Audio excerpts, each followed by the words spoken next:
많은 분들이 좀 저한테 그렇게 많이 여쭤보시는 게 있었어요. 쿠냐가 맨유랑 지금 링크가 많이 나는데 왜 그렇게 굳이 데려와야 되냐, 쿠냐를 맨유에 영입을 해야 되는 이유가 뭐냐, 내가 볼 때에는 이적료가 좀 비싼 것 같다, 이렇게 말씀해 주시는 분들이 계셨는데, 제가 일단 이전에는 여러 가지 설명을 좀 드렸잖아요. 이 선수가 가지고 있는 능력이 아모림 축구에 맞는 부분이 많다, 필요한 퍼즐이다, 이렇게 말씀을 드렸었는데, 좀 예시를 들어서 설명드리면 좋을 것 같아요. 이번에 얼마 전에 울버햄튼과 레스터전이 있었는데 이날 쿠냐가 1골 2어시를 했거든요. 근데 보여줬던 모습들, 그 시퀀스에서의 플레이들이 우리가 참고할 만한 내용이 너무 많았습니다. 제가 이제 쿠냐가 맨유에 필요하다고 생각하는, 더 구체적으로 얘기하면은 아모림 시스템에 필요하다고 생각하는 이유는 3개가 있습니다. 그중 첫 번째, 볼캐리 능력. 이 볼캐리가 뭐냐, 우리 선수가 볼을 잡고 전진을 할 때 팀이 볼 끌고 올라가야 되잖아요. 이 볼을 끌고 올라가는 능력을 쿠냐가 장착을 해주고 있다. 즉 쿠냐가 볼을 잡고 돌아섰을 때 이거를 가지고 상대 진영으로 높이 올라갈 수 있는 능력을 갖추고 있다. 지난 레스터전에서도 그런 모습을 보여줬죠. 이 장면을 보실게요. 울버햄튼이 후방에서 빠르게 볼을 방출하려고 하고 있는 상황입니다. 후방에서부터 볼이 나오는데 쿠냐가 위에서부터 내려와서 볼을 받아주려고 하고 있어요. 그 다음 볼을 잡고 이렇게 돌아서는 쿠냐를 레스터의 자원들이 막아 세우려고 시도를 하는데, 이 2명의 밀착 수비를 쿠냐가 모두 벗겨내면서 파이널 서드까지 올라가죠. 그리고는 쭉 올라가서 박스 앞 중거리 슈팅까지 시도를 하고 내려옵니다. 물론 이제 슈팅이 정확하게 들어갔지는 않았지만은 이 볼 캐리 능력이 지금 쿠냐가 굉장히 좋다는 걸 알 수 있어요. 특히 어디에서 중앙 방향까지 돌파를 한다? 물론 쿠냐가 이제 왼쪽에 많이 배치되는 선수이긴 합니다만은 방금 장면처럼 중앙을 돌파하는 장면들도 나올 수 있기 때문에 지금 아모림 시스템에서 많이 부족한 중앙에서의 전진성, 이거를 쿠냐가 메꿔줄 수도 있다. 그 중앙에서의 전진성 장면이 또 이렇게 나왔죠. 마찬가지로 후반전에 쿠냐가 볼을 잡고 돌아서요. 그 다음에 쭉 전진을 하는데, 이 쿠냐의 전진성이 워낙에 빠르고 좋다 보니까 아까 장면과 마찬가지로 레스터 수비진들 2명이 달라붙는데도 쿠냐가 끝끝내 그 태클이랑 도전들을 이겨내면서 중앙 방향에서 전진을 이뤄내는 모습을 보여줬죠. 이거를 끝끝내 막아 세울 수 없었던 올리버 스킵이 결국에는 뒤에서 파울을 하면서 끊을 수밖에 없었습니다. 그 결과 스킵에게는 카드까지 주어지게 되죠. 이 전진성이라는 게 사실 팀에 미치는 그런 영향력이라고 해야 될까요? 긍정적인 부분들? 이런 게 상상 이상으로 어마어마하거든요. 지금 맨유가 제일 어려움을 겪고 있는 게 이 전진성이라고 생각을 하는데, 특히 어떤 부분에서 어렵냐, 뭐 측면이 됐든 가운데 채널이 됐든 오른쪽이 됐든 이 모든 전진 측면에서 아모림 피셜, 그러니까 감독이 얘기하는 피셜로는 딱 1명 정도밖에 이 전진을 못하고 있습니다.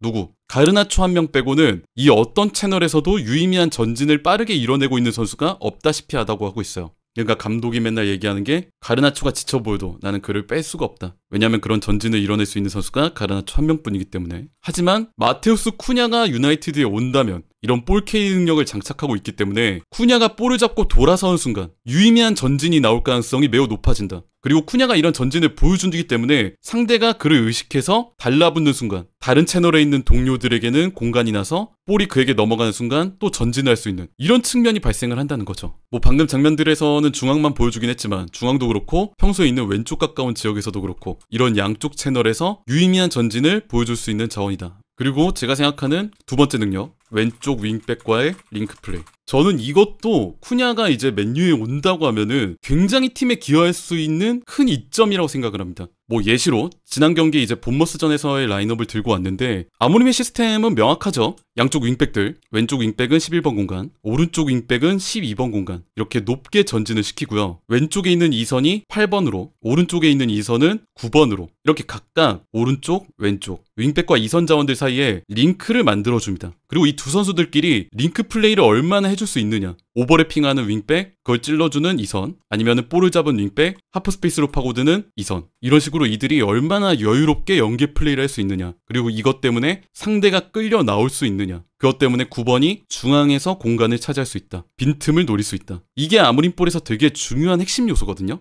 근데 지금 기준으로 봤을 때 이 측면에서 2선과 윙백 사이의 링크 플레이가 아직은 제대로 막 작동하는 느낌은 아니에요. 그게 뭐 윙백의 문제가 됐든 아니면 뭐 2선 자원의 문제가 됐든 오버래핑, 언더래핑, 하프스페이스 침투 이런 것들이 가능성은 보여주고 있긴 하지만 부드럽게 만들어지고 있다고는 얘기하기 어려운데, 하지만 이런 플레이를 쿠냐는 너무나 잘하고 있습니다. 이 윙백과의 링크 플레이. 지난 레스터전에서도 이런 모습들이 굉장히 많이 나왔죠. 특히 누구와 많이 나오냐, 쿠냐가 이제 왼쪽에 가깝게 빠졌을 때 왼쪽 측면 넓게 벌린 아인누리와 그런 이런 링크 플레이가 많이 나옵니다. 쿠냐가 볼을 잡아서 침투하는 아인누리한테 패스를 찔러주든, 아니면 아인누리가 볼을 잡았을 때 쿠냐가 하프스페이스 침투, 아니면 중앙으로 침투하면서 아인누리로부터 컷백, 크로스, 리턴 이런 걸 받아서 득점으로 이어지는 장면을 만들어주든, 이런 식으로 윙백과의 부드러운 연계 플레이로 울버햄튼의 좋은 공격 장면을 쿠냐가 만들어주고 있어요. 예를 들어 이런 장면들입니다. 울버햄튼의 공격 상황인데 볼을 가지고 있는 쿠냐가 이 볼을 밟아서 왼쪽으로 들어가는 아인누리한테 연결해줘요. 그리고 본인은 가운데 방향으로 뛰어들어가기 시작하죠. 그렇게 되니까 어떻게 되냐면 측면 넓게 뛰어가는 아인누리, 가운데로 뛰어가는 쿠냐, 이 두 선수의 움직임 때문에 레스터의 수비 자원들이 3명 아인누리가 뛰어가는 측면을 향해서 끌려 나옵니다. 그 덕분에 지금 가운데로 뛰어가는 쿠냐를 마크하는 선수가 아무도 없어지죠. 심지어 지금 아인누리가 뛰어가는 방향을 보시면은 굉장히 또 넓은 공간이 열려 있어서 이 선수가 위로 올라갔을 때 크로스, 컷백 이런 거를 노릴 수 있는 환경이 완벽하게 마련이 돼 있습니다. 실제로 이제 파이널 서드 높이까지 올라온 아인누리가 중앙을 향해 패스를 올려줬고 이 볼이 동료들을 거치면서 마지막엔 쿠냐한테까지 떨어지고 쿠냐가 슈팅, 득점으로까지는 연결이 안 됐지만 굉장히 유의미한 장면이었다고 생각을 해요. 특히 이 장면, 간단한 플레이로 윙백에게 공간을 만들어주는 이선, 이 이선의 패스 한 번 덕분에 넓은 공간을 침투한 자유를 얻은 윙백, 그리고 가운데로 찔러주는 크로스, 그 볼을 마지막에 받아서 슈팅으로 마무리하는 이선 자원. 우리가 아까부터 얘기했던 아모림 축구에서의 이선과 윙백의 링크 플레이, 이게 아인누리랑 쿠냐를 중심으로 울버햄튼의 축구에서 나왔다. 이 장면도 마찬가지입니다. 아까랑 거의 똑같은 장면인데요. 왼쪽 하프스페이스 인근 측면 가까운 위치에서 볼을 잡고 있는 쿠냐가 측면 터치라인 밟고 뛰고 있는 아인누리에게 볼을 연결해줍니다. 그리고 이 두 선수가 가까운 공간에서 살짝 원투를 나눠요. 그러다 보니까 또 레스터의 수비가 이 측면 공간에 많이 위치하게 되고 끌려 나오게 되죠. 그리고 쿠냐가 이걸 잘 키핑을 해주면서 또 측면 공간을 뛰어들어가는 아인누리에게 좋은 침투 패스를 찔러줍니다. 그리고 마찬가지로 본인은 가운데 방향으로 뛰어가기 시작하죠. 그 결과 이렇게 방금 그 쿠냐랑 아인누리의 패스워크 때문에 레스터의 수비가 언밸런스하게 3명이 이렇게 뭉쳐져 있게 되고 측면으로 뛰어간 아인누리는 완전히 프리한 상황에 놓이게 됩니다. 그리고 심지어 이렇게 하프스페이스에 침투한 쿠냐 역시도 마크한 선수가 박스 안에 없는 걸 확인할 수 있죠. 완벽하게 자유를 얻은 아인누리는 하프스페이스 인근까지 뛰어들어가서 가운데 있는 쿠냐를 향해 컷백, 쿠냐가 깔끔하게 이걸 받으면서 득점을 성공시켰습니다. 이게 경기 장면을 보면은 되게 간단해 보이는 시퀀스였는데 사실 절대 그렇지 않습니다. 저런 게 사실 아모림이 맨유에서 구현하고 싶어하는 축구의 한 모습인데 그게 지금 지독하게 안 나오죠. 왜? 왼쪽 윙백과 지금 있는 이선 자원의 링크가 불안정하니까. 이선이 찔러주는 것도 그렇고 침투하는 윙백도 그렇고 이들이 저렇게 자유를 얻는 장면이 나오지 않는다. 지금 맨유 도르구, 가르나초 이런 선수들이 잡았을 때 가능성은 보여줄 수 있을지언정 완벽하게 보여준 그림이 없다. 그래서 지금 쿠냐가 온다면 그런 모습들, 왼쪽과 가까운 측면에서 윙백에게 볼을 찔러주거나 아니면 본인이 안으로 끌고 가면서 끌어들이고 윙백에게 자유를 주거나 그리고 본인은 가운데를 노리거나 이런 그림들이 나올 수 있게 될 가능성이 분명 있다. 그래서 이 왼쪽 윙백과의 링크 플레이 능력이 저는 쿠냐가 맨유에 기여할 수 있는 두 번째 능력이라고 생각을 하고요. 그리고 세 번째 능력, 파이널 서드에서의 플레이메이킹. 이제 볼을 끌고 올라갔을 때의 상황. 쿠냐의 또 다른 장점이 이 올라갔을 때 본인이 마무리하는 것뿐만 아니라 동료한테 볼을 내주고 치명적인 찬스, 빅찬스를 만들어낼 수 있는 능력을 장착을 하고 있다. 이것도 굉장히 높게 평가받는 부분이거든요. 쿠냐가 파이널 서드까지 올라갔을 때 어떤 식으로 플레이메이킹을 해내느냐. 쿠냐의 플레이메이킹은 매우 간결하면서 치명적입니다. 이 장면을 보실게요. 울버햄튼의 공격 상황인데 가운데 있는 라르센이 왼쪽 방향 넓게 벌린 쿠냐에게 볼을 넘겨줍니다. 그러면서 본인은 가운데 방향으로 침투를 가져가요. 여기서 이 볼을 받은 다음에 쿠냐의 플레이가 꽤 재밌는데 보통은 이 앞이 뻥 뚫린 상황에서 볼을 잡은 이 플레이어는 볼을 끌고 전진하는 걸 선택하죠. 왜냐? 본인이 앞이 뻥 뚫려 있고 전진할 수 있는 여지가 굉장히 많고 그런 공간이 열려 있으니까. 근데 여기서 쿠냐는 좀 다른 선택을 내립니다. 볼을 뿌려줬던 라르센이 이렇게 전진을 할 수 있는 시간을 본인이 약간 드리블을 치고 스텝오버를 하면서 시간을 좀 끌어줘요. 그 다음에 라르센이 이렇게 상대 수비 가운데로 쭉 침투를 하니까 그때 바로 날카로운 패스를 찔러주죠. 그 치명적인 패스를 받은 라르센은 박스 안으로 들어가서 깔끔하게 득점을 성공시킵니다.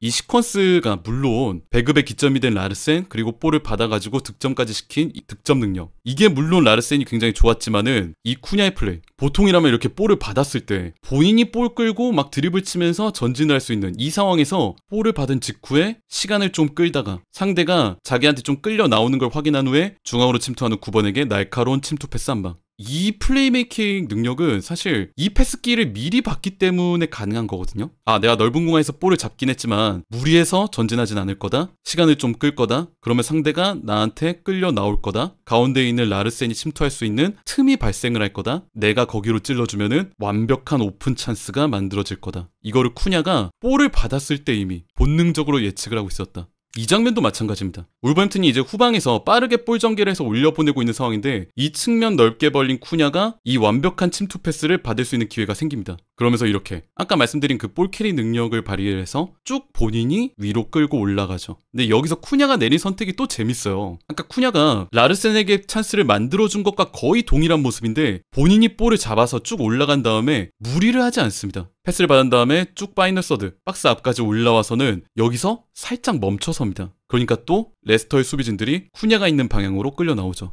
그 반면에 가운데로 침투하는 동료들에게는 공간이 나는 상황이 열린다. 이걸 확인한 쿠냐가 레스터의 수비들을 다 자기한테 끌어당기고는 간단하게 툭 앞으로 침투한 호드리고 고메스 쪽으로 볼을 밀어줍니다. 그리고 이렇게 아까 쿠냐에게 시선이 다 쏠려있고 밸런스가 무너져 있었기 때문에 레스터의 수비진은 침투하는 호드리고 고메스를 막을 수 없었고 그로부터 울버햄튼의 득점이 터졌죠. 이렇게 쿠냐가 보여준 게 이날 경기에서 1골 2어시였습니다. 지금 맨체스터 유나이티드의 공격진들을 보고 있으면은 참 뭐라고 해야 될까? 여러모로 침착하지 못하다라는 생각이 제일 먼저 드는 것 같아요. 볼을 잡았을 때 뭔가 열심히는 합니다. 열심히는 해요. 열심히는 하는데 득점으로 가까운 상황을 만들기에 좀 급급한 느낌이 많이 들긴 하거든요. 뭐 패스를 하는 선택도 그렇고 슈팅을 하는 선택지, 물론 이제 아모림의 축구가 빠른 템포를 추구한다고는 하지만은 그것도 허겁지겁 뭔가를 하라는 얘기는 절대 아니거든요. 템포를 빠르게 가져간다는 공격 플레이가 허겁지겁 뭔가를 한다는 얘기는 절대 아니기 때문에 그 빠른 상황에서도 확실하게 플레이메이킹을 해줄 수 있는, 즉 파이널 서드까지 올라갔을 때의 침착함과 대담함,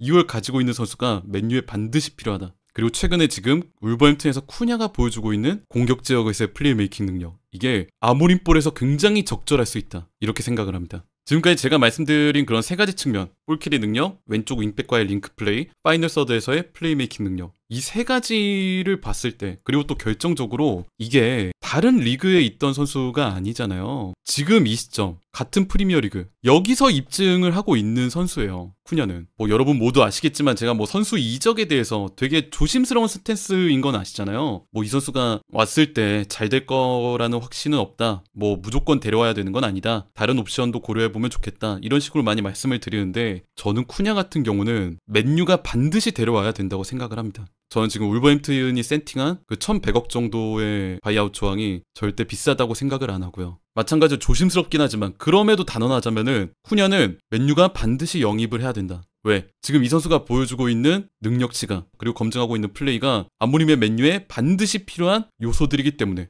맨유가 어려움을 겪고 있는 부분들을 채우려면은 이 프로필을 가지고 있는 마테우스 쿠냐를, 그리고 다른 데도 아니고 프리미어리그에서 검증된 이 쿠냐를 데려와야 된다, 이렇게 생각을 합니다.